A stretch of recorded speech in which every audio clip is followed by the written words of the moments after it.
मित्रों, भारतीय संस्कृति एक अत्यंत परिष्कृत एवं सुगठित संस्कृति है, जिसमें भारतीय जीवन शैली, व्रत, उत्सव, रीति रिवाज के पीछे पूर्ण वैज्ञानिकता एवं मानव कल्याण की भावना निहित है। आज हम करवा चौथ जैसे उत्सवों के पीछे के वैदिक विज्ञान के अनछुए पहलुओं पर नज़र डालेंगे। रूस के वैज्ञानिकों ने एक मादा खरगोश को पनडुब्बी में समुद्र की गहराई में ले जाकर यह प्रयोग किया कि समुद्र की सतह पर जब जब उसके बच्चों को हैरान, परेशान या प्यार किया जाता था, तब उसी समय समुद्र की गहराई में पनडुब्बी के अंदर उसकी माता में भी नकारात्मक या सकारात्मक हलचल व्यवहार देखा जाता था। इससे यह साबित हुआ कि माता एवं संतान के बीच केवल शारीरिक या भावनात्मक संबंध नहीं होता, बल्कि एक अत्यंत विकसित चेतनामय संबंध भी होता है, जिस पर दूरी अथवा 5 तत्वों का भी कोई खास प्रभाव नहीं पड़ता। यही वजह है कि जब भी संतान पर कोई कष्ट या आपदा आती है, तो भले ही बच्चों को उसका एहसास हो या ना हो, परंतु उनके माता पिता को सहज ही इसका एहसास हो जाता है एवं वे उनकी सुरक्षा में तत्पर हो जाते हैं। न केवल गर्भकाल में, बल्कि जन्म के बाद जीवन पर्यंत, यहाँ तक कि मृत्यु के बाद भी माता पिता की चेतना अपनी संतान की रक्षा के लिए लालायित रहती है। इसका प्रमाण है यह वीडियो, जिसमें एक हथिनी गड्ढे में गिरे हुए अपने बच्चों को दूध पिलाने के लिए भूखी प्यासी कई दिनों तक गड्ढे पर लटकती रहती है एवं मरणासन अवस्था में पहुंचने के बाद भी केवल अपने बच्चे के जीवन की रक्षा के लिए मृत्यु के द्वार से वापस लौटकर उठ खड़ी हो जाती है।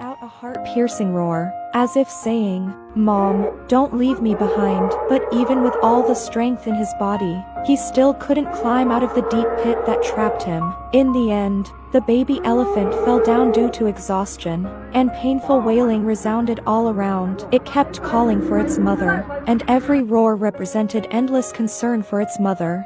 The mother elephant's heartbeat had stopped. Everyone immediately performed cardiopulmonary resuscitation on the elephant. People climbed on the elephant's back and pressed repeatedly with their hands. Although the rescuers tried their best to rescue, but there was no sign of life in the female elephant. Even there, with the help of people, the baby elephant finally climbed out of the deep pit. It walked slowly towards its mother, trying to wake up its only relative. Meanwhile, a staff member continued to perform CPR on the mother elephant. However, the sad ending seems to have long been doomed, and everyone does not want to see the little elephant lose its mother, let alone give up a great mother. Maybe it was everyone's prayers that moved the heavens, and the next second, she stood up to her mother, and the miraculous story was staged again. Seeing this purpose, the rescuers wept with joy, and everyone's efforts were finally remembered. In the alley in the distance, just snuggled up to my mother. जब एक जंगली पशु के जीवन में भावना एवं चेतना का इतना विकास होता है, तो किस आधार पर ईश्वर के अस्तित्व एवं मृत्यु उपरांत जीवन पर भारतीय संस्कृति के विश्लेषण को अनदेखा किया जा सकता है। वैज्ञानिकों ने खोजा है कि जागृत आत्मज्ञानी महापुरुषों, संतों के बाद ब्रह्मांडीय ऊर्जा, कॉस्मोस एनर्जी को शोषित करने एवं उसे दूसरों में प्रक्षेपित करने की योग्यता केवल माता पिता में ही होती है। भारतीय वैदिक संस्कृति में जो यह कहा गया है कि सर्वतीर्थमयी माता, सर्वदेवमयी पिता आदि आदि, यह केवल कोरा शाब्दिक महिमा मंडन नहीं है, बल्कि पूर्ण सत्य ही है कि माता पिता ईश्वरीय पालिनी पोषिणी शक्ति के सबसे नज़दीकी, सुलभ एवं स्पष्ट प्रतिनिधि होते हैं। भले ही उनकी बाहरी योग्यता एवं व्यवहार कैसा भी हो, परंतु अपनी संतान के लिए तो वे उस ब्रह्मांडी चेतना के सबसे सुगम स्रोत होते हैं। यही वजह है कि भारतीय वैदिक संस्कृति ने श्राद्ध, तर्पण, देव तीर्थ अर्चन, माता पिता की सेवा, संत सत्संग, गौ सेवा आदि पर बहुत अधिक ज़्यादा जोर दिया है, क्योंकि इन्हीं माध्यमों से मिलने वाली उस ब्रह्मांडीय चेतना के आधार पर ही मनुष्य की प्रसन्नता, संपन्नता एवं मति के विकास का स्तर निर्धारित होता है।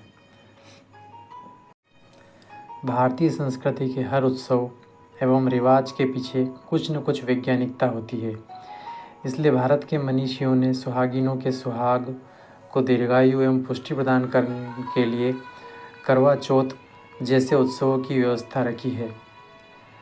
करवा चौथ के व्रत में सुहागिनें माता पिता के परम भक्त रिद्धि सिद्धि के स्वामी, शुभ लाभ के दाता श्री गणेश जी का पूजन अर्चन करती हैं एवं भावनात्मक शुद्धि को बल देने के लिए चंद्रदेव का अर्चन करती हैं।